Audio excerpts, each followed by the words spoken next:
Cool. Thanks so much, Richard. Paul Kangu. Wanted to start off before I ask my question and say that I'm really stoked on you putting on this event, because the way that you guys spoke as public speakers and the way you showed your passion is something that I have never really seen. And actually last week in New York, I was watching Richard Branson speak, and he does not have anything on you guys. So round of applause for the speakers.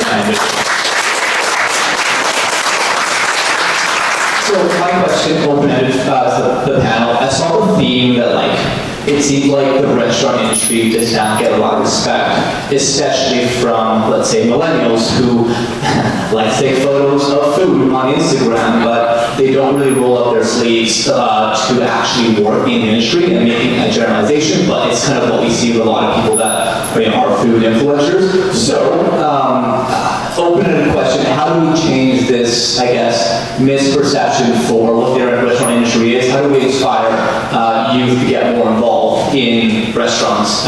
It seems to be something that, there's a huge shortage in staffing and actually recruiting staff, retaining them. So love to hear strategies on, how you're professionally developing your staff, even just at a cook level, how do we inspire this to be something that's a bit more prestigious, right? It seems like there's a bit of misperception. So love to hear your insights on that. Good question. I'll take the reins on that one. I think that you got to, first and foremost, you have to pay people properly. You have to provide a safe environment. You have to not just tell them that you're going to develop them, not just tell them that they're going to work with cool ingredients. You have to give it to them. I think you also have to really pay a lot of attention to the younger kids, the younger generation, because they need the attention. Because they're so distracted with screens and media and Instagram and Facebook. I'm not on any of that platform because I don't need any more distractions in my life. I don't know, I really commit to my people. I will not speak to any other of my competition, my other restaurateurs in the city, but I double down on my people and I develop them, because if I want to be having dinner with my family on a Tuesday and driving up the cut, like Caren said, to my home, thinking about what I want to eat, what I want to drink, I'd best be having good people representing my restaurants. So I can't have that if I don't want to take the time and develop them on a one-to-one basis. And I can't do that with everybody, but I sure as heck can inspire and motivate my management teams to then double down on their people, and so on and so forth. So it starts from the top, it starts from the bottom, and it works both ways. So. I would agree with Paul. I think it's an excellent question. Thank you for asking it. I don't think there's one solution in my own humble opinion. But paying decent wages is really a big part of it. I mean, I think one of the big challenges in the food industry is that it's very transient. People are on their way to somewhere else. They're working, we're in the movie industry, or they want to transition between school or summer jobs and so on. So by nature, it's kind of transient. And I think people that take the food industry seriously are going to invest in themselves and invest in staying long term. But I think it's up to each business to treat their employees with dignity and with fairness, and to recognize where they're at. Certainly, the people that work for me, I'm aware that they may leave in 3 months or 6 months, but I feel like I have something to teach and to mentor and talk with them and connect and make sure that they're, if they have other interests, that it's okay with me for them to develop those interests, that this is not maybe their career for longer. Just giving people a chance to grow and learn, and actually, like I said before, I think paying people well, treating them with respect is key no matter what industry you're in. Other questions? Hands? Okay, in the middle there.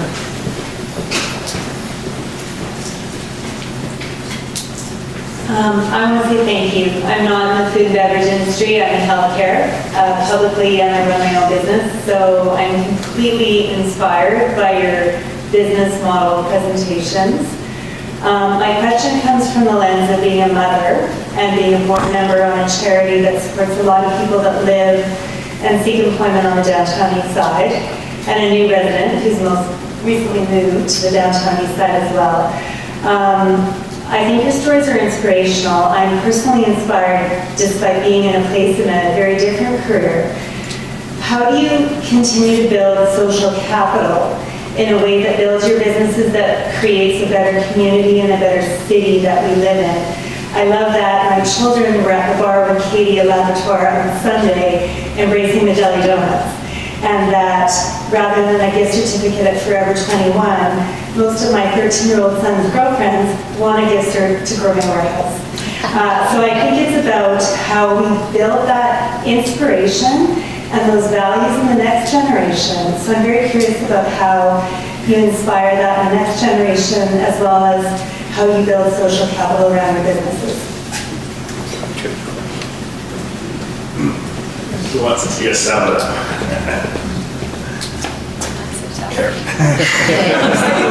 Oh, yeah. That's many points there to sort of rush with. My kids are grown up. My son is 25 and my daughter's 27, and I think that all of that stems from home. I think it's the leadership and the quality and the time you spend with them, and it all is a balance. I know that a lot of times people divorce and split up, but you still have to focus on your kids. I think that the 100% of your time should be focused on your children, because you're raising the next generation, and they are the ones that will carry it forward, and they follow by example. They follow with your social, everything that you do, your giving, your philanthropic ideas, and if you're a selfish pig, they will be too.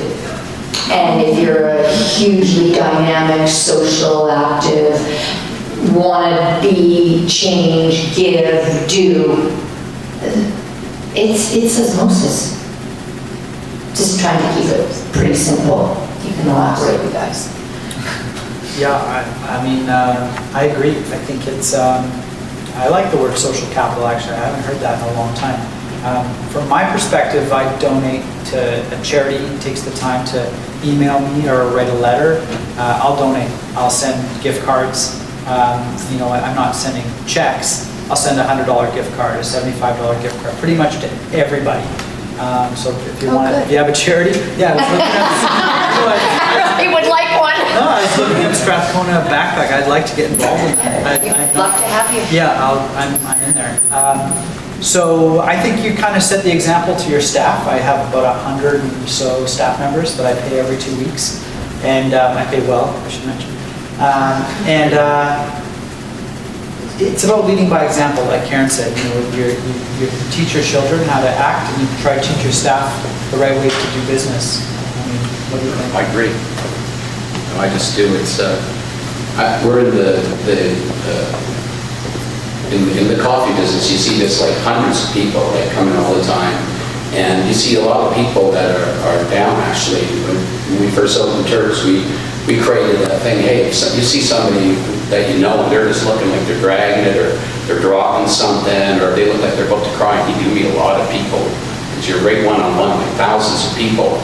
You just got to be sensitive to people, And I was saying, you love your neighbor. Is really, if you do it, it's really in whatever way you can do it. So you buy them a coffee, or I have an espresso with somebody every day. Like I just look out to see somebody, and somebody, well, I deserve this. And you just go, I just really like to have a coffee with somebody, and you're here. And there's just this inclusion to everybody. And I mean, this is all I know is from having a cafe. It really is about people who don't have a lot of money. I mean, it's changed now. I know 20 years later, people are paying for $8 super mochas and this and that. But it's just, we get a lot of people who do ask us to be on board with their charities. And we just don't say no. Like, we just remain involved with what we can do, And I just think saying yes as many times as you can. I mean, sometimes you get up to around 20 or 30, and it's still okay, because like Paul was saying, is you share what you have. Like the old days, if your business was barter, you had what you had, and that's what you give, because like you were saying, you don't make a lot of money at the beginning, but you could give with what you have, and I think all these guys, and this is what I pick up, and I really appreciate these guys. I'm super inspired. I'm in awe right now listening to them all. But when you see that, like, people who are givers and they work from the ground up to serve people and have such respect for the people they work with, because we believe the same thing. We believe in paying the right. We created a medical and a dental just because we wanted to do it and stuff like that. But I love our staff. But my wife is the one who's the magic, the grace with all the staff and everybody. So I'm not doing it justice, but I really appreciate investing in people's lives in any way you can. And I think, and not just at work, but every day, you know. But here you go, my friend. I think for me, it's about community. It's about recognizing the people that we work with, the people that we work for, people that are just on the streets that we encounter every day. Treat everybody with respect. I've got a story about Paul Grunberg. He probably doesn't even know that I know, but we have a mutual friend who's a restaurateur who became a widower, and Paul silently sent him, dinners when he couldn't keep it together. And we have colleagues, we have people that are in the same industry as us, people that we compete with, or whatever. We're all human beings, and if we just care about humans, then that goes forward no matter what. And in this neighborhood, it's really important to note that. Yeah. I just want to say a couple words as well. I appreciate the question. It's a great question. In our business, it's all about, we have a certain message about our food, about our product. I'm very passionate about the ingredients that go in, what we source, and how much energy and time we put into the goodness that goes into what people are eating. They come into our store, and it's ice cream, it makes them happy. And I think connecting with the customer, connecting with the people that come in and try and buy your product is really essential. And the way that I like to do that is we talk about my product and how good it is. And part of my vision is that food connects you to the earth, and we have to have a healthy type of product, and it's connected to this movement of health consciousness around what we put into our bodies. So every time I connect with somebody, I have an opportunity to talk about it if they're interested. So that's the way we build social capital. I also think it's really important, even as an old guy like me, to stay in touch with the social media channels, because there's a lot going on the airwaves. Whether I like it or not, it's here, and people use social media. People are on it constantly, and so it's not my thing, but I think I stay connected. I have to stay connected with what people are thinking and doing and acting and behaving, and I think it's up to me as a leader in my little neck of the woods to elaborate on what's important, what values are important to me. We happen to be in Chinatown. It's a transitional neighborhood. There's a lot of junkies. There's a lot of people that are in need. I see it every day, every time I walk in the store, and there are people like everyone. And I take the time every day to connect with somebody. When I'm taking out the garbage, it's in the back. There's a bunch of people sitting blocking the driveway or the garage door, and I talk to people. I treat them with dignity. I joke with them. And to me, that's just who I am, and to me, that's a part of connecting with my neighborhood. So, yeah, all this stuff's good. I echo a lot of what people have said already. Thank you. Thank you. Questions here on the right-hand side of the back?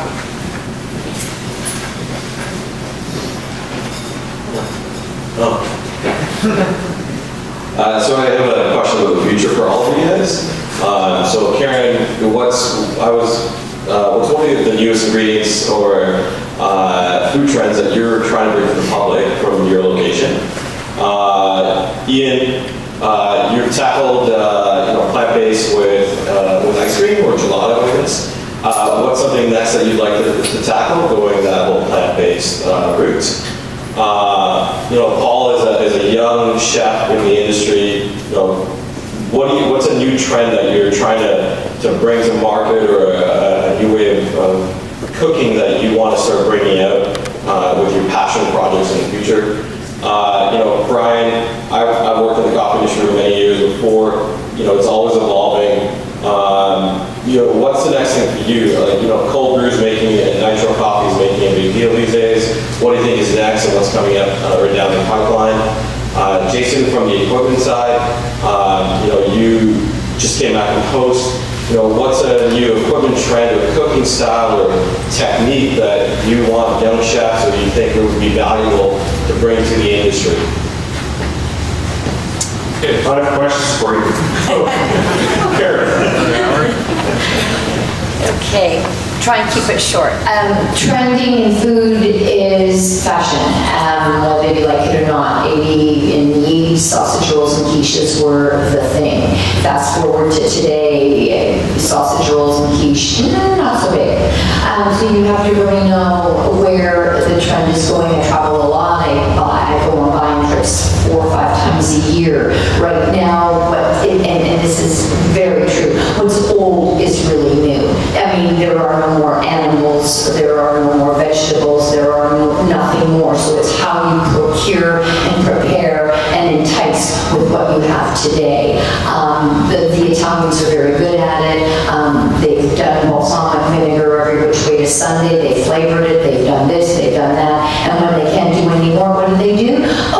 They attack it with molecular gastronomy, and they come out with balsamic pearls. What are those? Little spherified aged balsamic in little balls that look like caviar. When you bite into them, you get this pop of aged vinegar in your mouth, and you're in heaven. So it's those things that the manufacturers out there really want to entice you, and the only way they can do it is through your flavor buds. And we have to follow it and know it, because you don't want to be selling a sausage roll.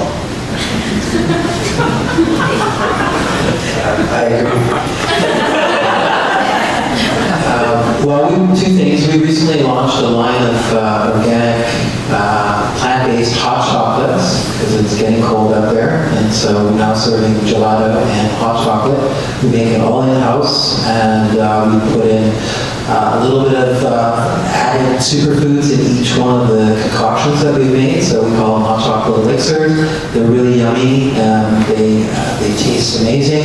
They are also really healthy, and so that's one of the things that we've done recently. And also, like I mentioned earlier, ice cream is just so creative. I'm just always looking forward to the next flavors. We're bringing back our Italian line of sourced organic pistachio and hazelnut. Comes from one little tiny region in Sicily. It's certified organic. It's like coffee. It grows near a volcano, so it takes on the flavor profile of the land that it grows on. When I had it this summer before we ran out of it, people went crazy for it, and so looking forward to bringing some of that back and staying focused, because that's one of the things that actually Chris and Getty told me to do, to stay very focused, and you'll succeed. So try that out. Thanks for the question. I would say for a young cook or a young hospitality-oriented person that wanted to get in the industry, I would say that they need to have expectations as to what they're getting themselves into.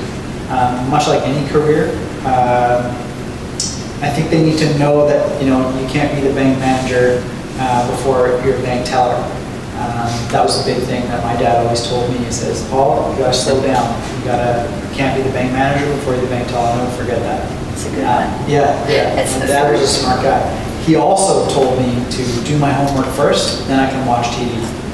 And I use that to a lot of my young staff. I think there's one of them running around the city, Liam Todd. He's a manager at Nightingale, great kid. And he runs around that restaurant just, on like a house on fire, but he's always like, do your homework first, then you can watch TV. So I would say, he's an excitable character. I would say that would be my philosophy, is just stay focused, have expectations. You're not going to get to butcher the pig on your first day. You're not going to cook with caviar on your second day. You should really focus on learning how to truss a chicken, how to chop an onion. Stay focused on the basics, the simplicity of what cuisine and food really is. Because at the end of the day, when you're driving home from work and you want to eat something, you're probably thinking you want to eat a roast chicken or a really perfectly cooked piece of meat. And you want to have respect for that ingredient and where it came from. So I would say have expectations, eyes wide open, ask lots of questions, and try not to cut yourself.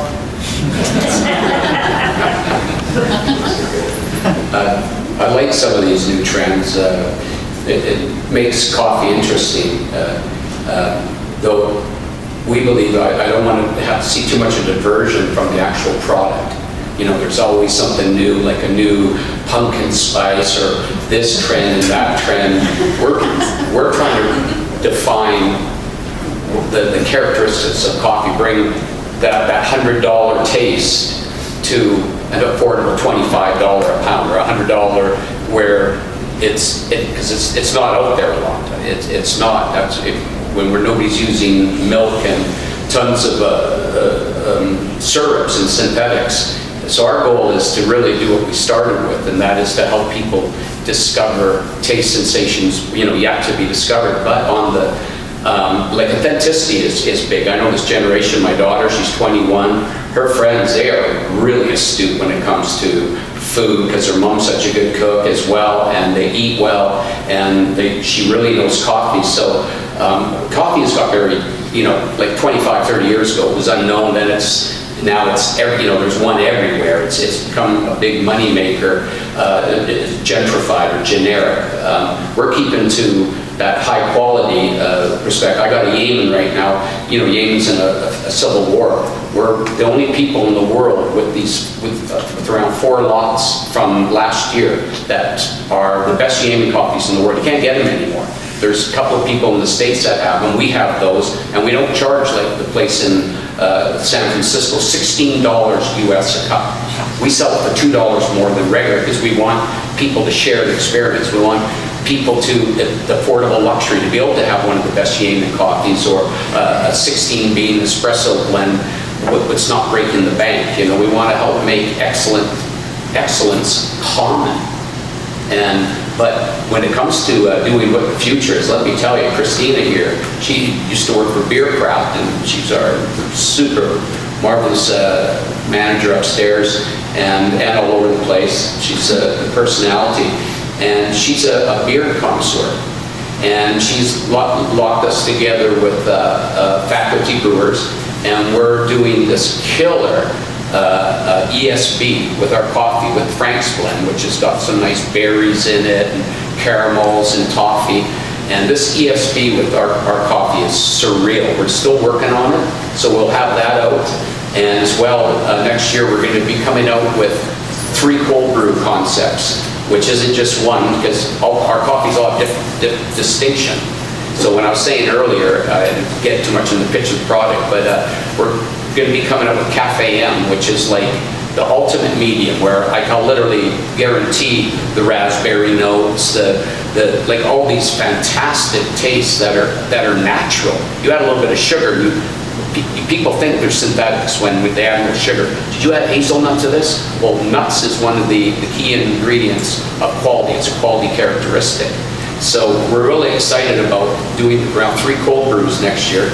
And one's going to be our black jam, a darker roast.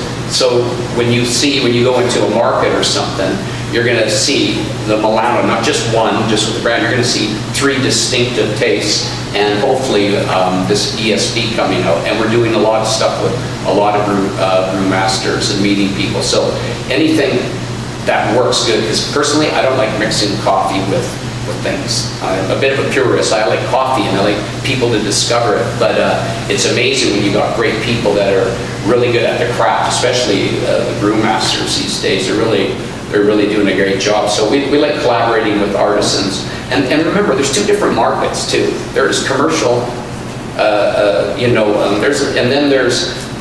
there's quality, there's fine. There is 2 different roads in that. So we got to be careful we don't lose ourselves in the generic model for what we're doing.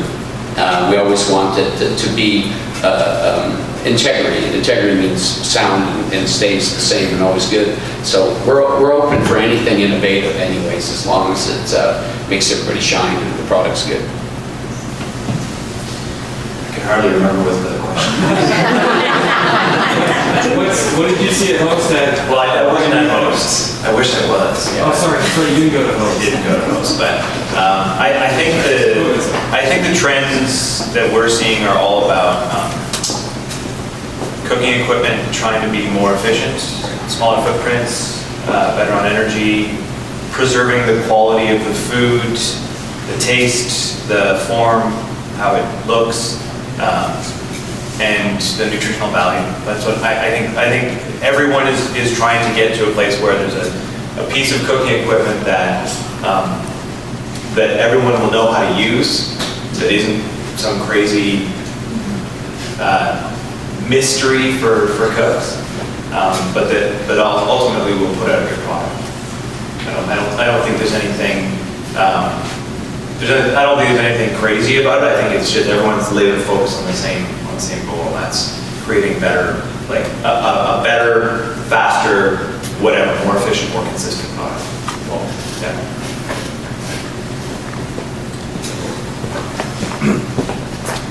I saw a question right here. Oh my goodness. Yeah, that's right. Oh, that's okay. So any other questions?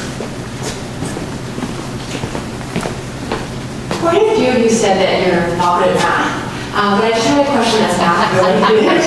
So I'm just wondering, in terms of the profit equation in Vancouver, is it becoming increasingly difficult to actually make it into the blank in Vancouver, considering the fact that real estate prices are going up, you want to pay people with respect, you want to give them benefits, product price, like ingredients are getting more expensive as well, et cetera, fuel costs, everything like that. And people's disposable incomes are also going down because they're having to pay mortgage payments and things like that. So how do you deal with all of that? How do you balance that tricky mathematical equation with trying to reduce quality while treating your employees well, building social capital, while at the same time dealing with demand, which has a pretty inelastic movement in terms of prices. People don't want to pay too much when it comes to food these days too. People want value, but they don't pay much in Vancouver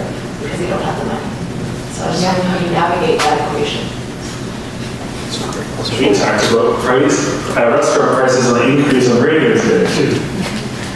That is a $1 million question. This is I'm trying to keep everything short because I know it's getting late. But this is really something that happened actually last week. A salesman came in, he had a brand, the brand was Grunberg. In our business, distribution rolls around, and to make a long story short, he had it 10 years ago. It went through the channel and it came back to him. They decided that he was the better rep or distributor.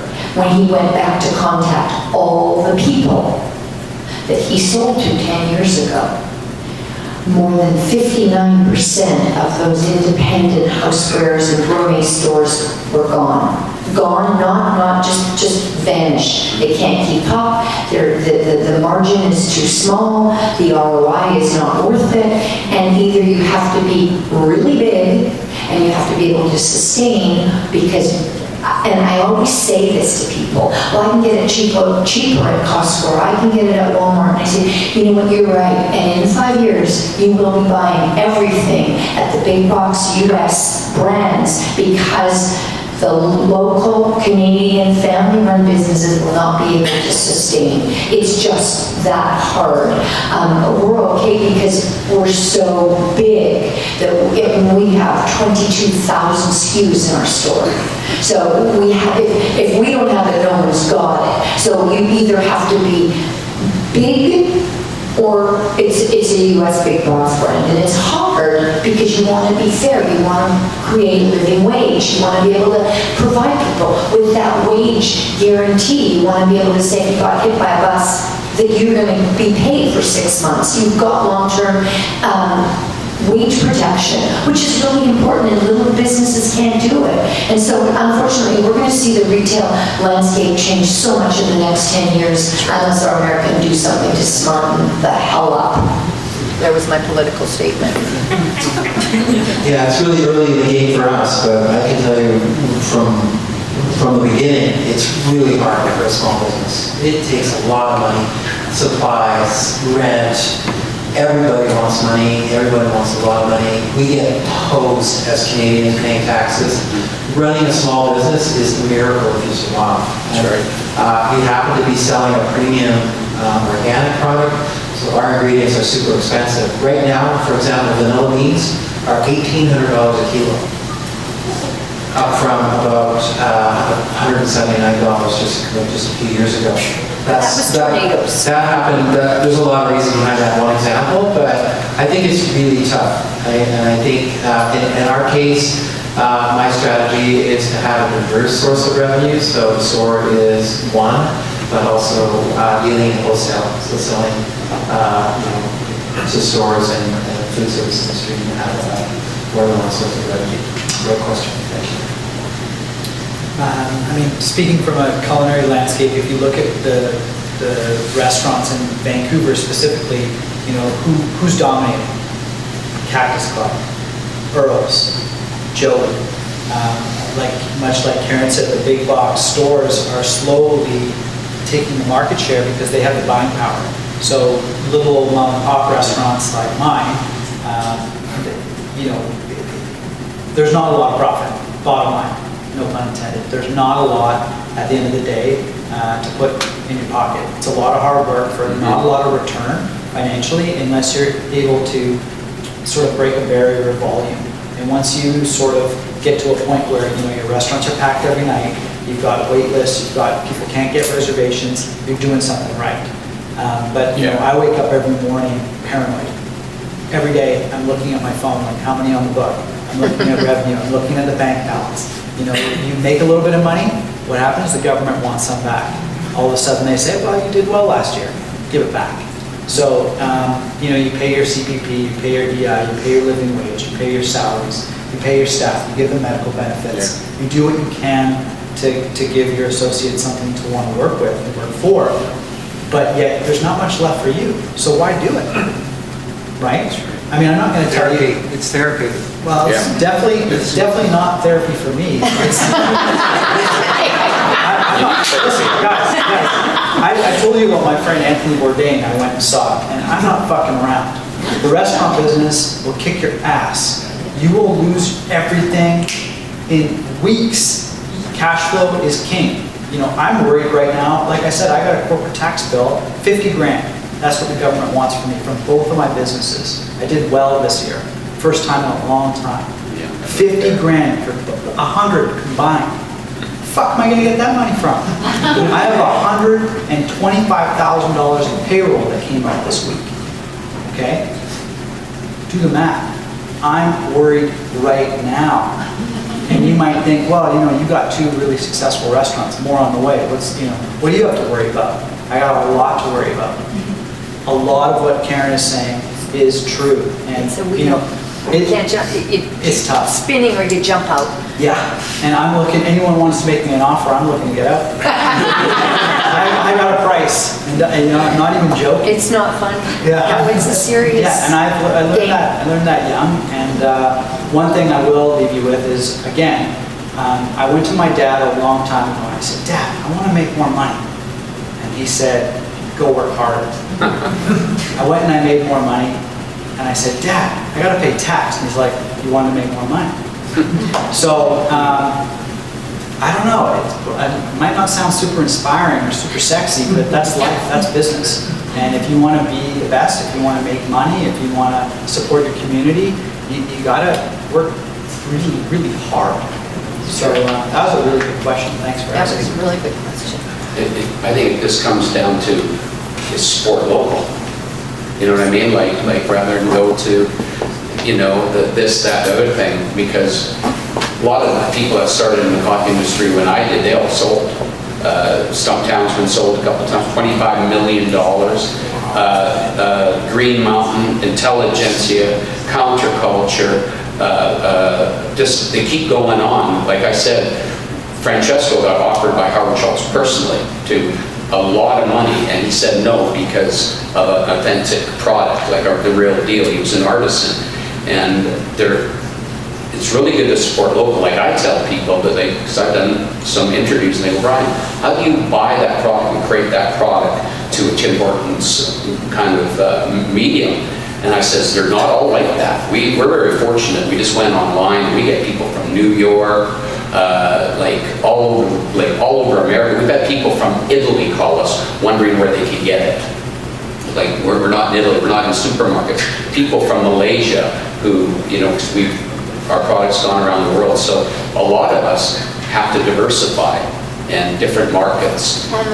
Online, and just like Ian was talking about sourcing, we're really fortunate. We're liquid, as you'd say. We worked really hard. We started with Little Turks, and then I did the mobile coffee bar to service the film industry, and built a brand while doing this. It took a lot of time personally meeting Kevin Nielsen, making coffees for Molly Shannon while she was pregnant. I want the organic, pinching my cheek all the time. So you really got to work with people, be involved, but I really think it comes down to supporting your community. A lot of people ask about how we do it. People in the hospitality business inspire me. I mean, hospitality means hospice, means to nurture. It means to take care of people, and that's the gift these guys got is they're doing something that really is a labor of love, and plus they're amazing at what they do. The product's amazing. So I think we need to get a little proud about what we have here in Vancouver. New York, they're proud as ever. Yeah. San Francisco, you're like a rock star there. Here in Vancouver, it's like, like whatever. Yeah, but whatever, like my daughter would say. Well, she did when she was around 5 years ago. She's older now. Sure. 21. But I really do encourage this. I know when the big offers come by, and I'm going to tell you, when you get my age and somebody throws tons of zeros in front of you, it might make you think pretty good, like when you know how the landscape. Yeah. But you know what keeps us going, and this is just in our industry, is what we've always seen. Quality will never become a trend. It's a way of life. It's making your presence known. We're like the salmon going upstream, because it's all coming down this way.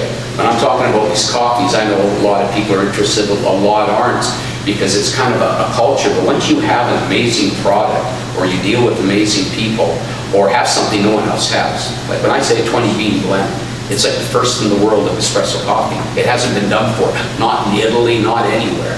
So we keep doing stuff like this because our appeal is to go into, meet people in the States. We know a lot of people, but it takes a long time to get past the hurrah, the parade, the crowds, the noise. But where the market's going right now, it's going to level. You're going to see, one thing about big companies, when there isn't any public money, they disappear. And that's when a lot of the smaller guys start to shine. Matter of fact, in the depressions and recessions, I got into coffee in the recession. A lot of people start to shine, the local guys, because then people want to support local. Because now we get the sense of camaraderie and community, because we all get our ass kicked, and it affects everybody. So I think be preventative and support local. I mean, I hear it all the time.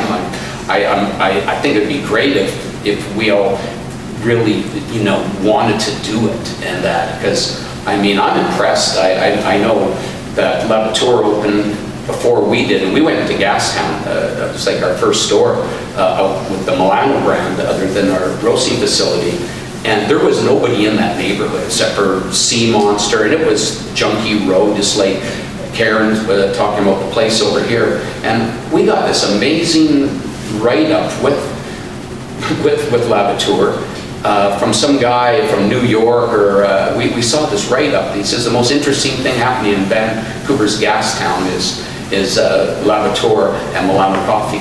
And this was an external, this was like a world-class guy writing from England or something like that. So I really believe Vancouver is the hottest city in the world right now. And rather than get all befuddled and sink it, let's ride it and be a little proud of Vancouver. Now it's our turn to shine, you guys. Like seriously, we got a great product. We're doing stuff no one's doing. So that's what we'll stand being who we are. And mediocrity will always be mediocrity, but it's always going to be the enemy towards excellence. They're two two different directions. So I think it's just determining what you identify with and like do the things like Ian was saying. It's part of your application, just as a part of your community, just to care and stuff. I travel around a lot, and I love seeing these little towns, how supportive they are of each other, and they're really tight, and we're really fortunate. We got people who got married at our cafes, people who started their business. They come back from the island and tell us stuff like that. That keeps you going when all of a sudden, you know, the sea market goes up $2 and you just don't make any money that year because you don't know how to downgrade your product, or I didn't know how to lie. You know, a lot of people just started buying really low. I didn't. I just thought, how can I would hate it if somebody did that to me, you know. But I just think that let's be happy about who we are. And positivity, you know. I'm really glad. I'm a little older now. When I was younger, nobody would take you serious. So now being with these young fellas, I like to get and support them. And, you know, like we have a saying with our coffee is we'll put our money where your mouth is. You know? I kind of like that one. I got nothing to add to that. Support local, man. Look what Richard's doing. Let's take two more questions. Or one more question. Okay, over there. You have to yell, maybe. I'll just show you. All amazing storytellers, and I think it's really cool that we're lucky enough to be in an industry where everybody comes from a different walk of life and Right. has such a unique lens on hospitality and the community. And it's, you know, it's a big industry, but it's such a lovely small community. And I was lucky enough just to be at. I was in Milan, and everybody still knows everybody. Yeah. And I was I went out to Florence to the Lamazocco factory, got a massive passion for coffee, and hearing the story behind espresso, because it really started Yeah, there. yeah. And I really enjoyed listening to you tell your story and your unique sort of walk. What's blowing my mind is we're trending on third wave coffee right now. Where we're kind of dictated flavor profiles. Yeah, single yeah. origin and shit. How did you get 20 freaking beans You know- into a cup? You know what? It's okay, with espresso, you know, the Michelle is the key of it. They started with single origins 80 years ago. The best single origin was Jamaica Blue Mountain because of the roundness, the fat, but it was unsustainable. It has to be sustainable, has to be affordable. It was created out of the Depression, and it has to be affordable. Even Corrado said, Brian, remember, one time you're going to not understand this, but coffee wasn't meant to be expensive. And to do this 20 bean blend is Corrado. The reason he came back from Italy to work with me, he says, Brian, it's like the music, you got the composition. I think you may have some, because you remember, I used to drink Torrefazione Italia before they sold the Say All's Best. I cupped Umberto's and Francesco's in '93, and they looked at me, so whose is better? And they were joking, but they were friends. And I remember Umberto's being this round and full of texture, creamy, and Francesco's being sweet and layered, more mid-range body. And I just says, you're this, you're that. If I was a Torrefazione, I'd mix the two of them.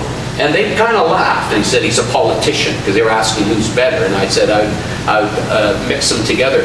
But 20, I'm glad you asked that, because the whole thing about espresso creation is, what do you do when a city or a country goes through a civil war? You've read the history. You know, Guatemala's down there. But what are you going to do? You're using a Guat. Now you've got to find 2 or 3 or 1 to be able to substitute. Sometimes it works better, sometimes it works not as good. But the 20 came because I've created 3 or 4 different methodologies. In Italy, the #1 methodology is always the same, forever changing. Francesco says, but while you're changing, you find all these great things, so you want to be always changing, but always the same. So you're always going, so you can always go back to that chocolate, or that round, or the spice, or the clove, or whatever. But what we found out is, it's like a sound, it's like music, it's like composition. Once you know the circle, or the square, the triangle, and the circle, it's like when you're a kid, you know how you put those things through it? You just got to find the other ones that fit. And once you do that, you get this amazing glossary of coffees. And I couldn't sleep one night, so I count, and I take a melatonin and count. And I learned to do. I find accounting just like, because I'm not good at math either. It just puts me right to sleep. But I just did it one night. I just felt this tickle, this inspiration. And I got up the next day and I pre-blended it too. And I just went with my little roaster and I couldn't wait. I had to try it in 2 days and it was just so simple. It tastes like one bean, but doing everything. It was like if you could genetically modify something. It was that. But now I'm trying to stretch it out and pull this here and pull that there. But I really think this is one. I was very fortunate because what I did is I found out all the substitutes I've used in the past, and I just did it. And plus, I understand the templates. I was taught by an Italian who, Musetti, Corrado, these guys had 70,000 hours behind them. And, they did it. They're the ones who invented it. So I just, I got my 10,000 hours in 7 years. I slept at Milano. I lost around 40 pounds. I went gray hair. And if you did run into me during 2005 and 2012, I apologize. Because I spoke around 4 different languages, all real fast and together. I had way too much coffee. But I'd love you to come by and cup some of them. I discovered new bases this year. And and when you find a new base, that's like if you're making a soup and all of a sudden you're using a chicken stock, you're using celery and all this. Well, it still tastes like that, but if you use a beef stock or a seafood stock, it's all soup, but they're all different.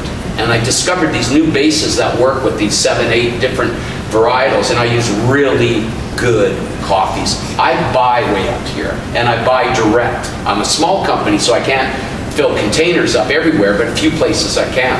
And so I think that's what it is, and what we're doing is passing on the value.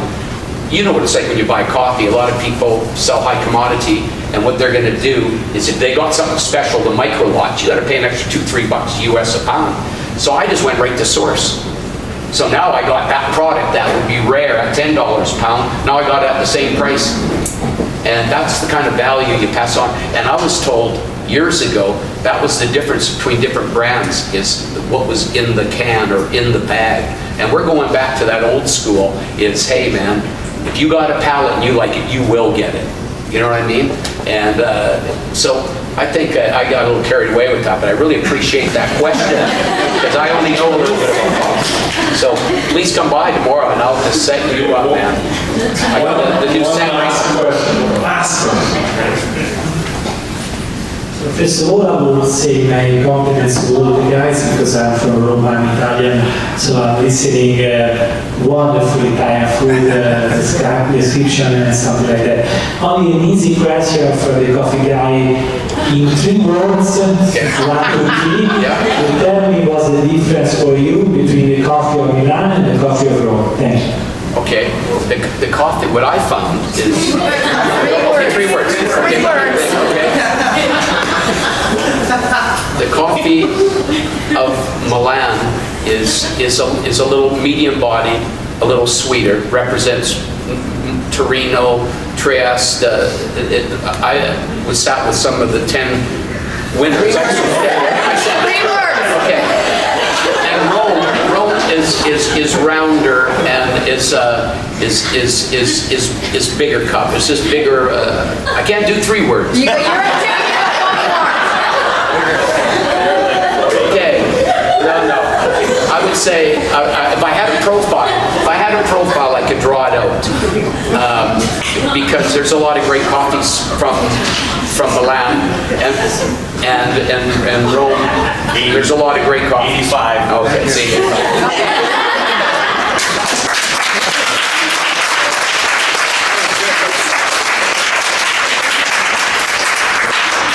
So I want to thank all of our speakers tonight for an incredible, it was incredible listening to all of you and answering the questions. Everybody has some great questions and there's a lot to learn, a lot going on in our community for sure. Yeah. Thank you to all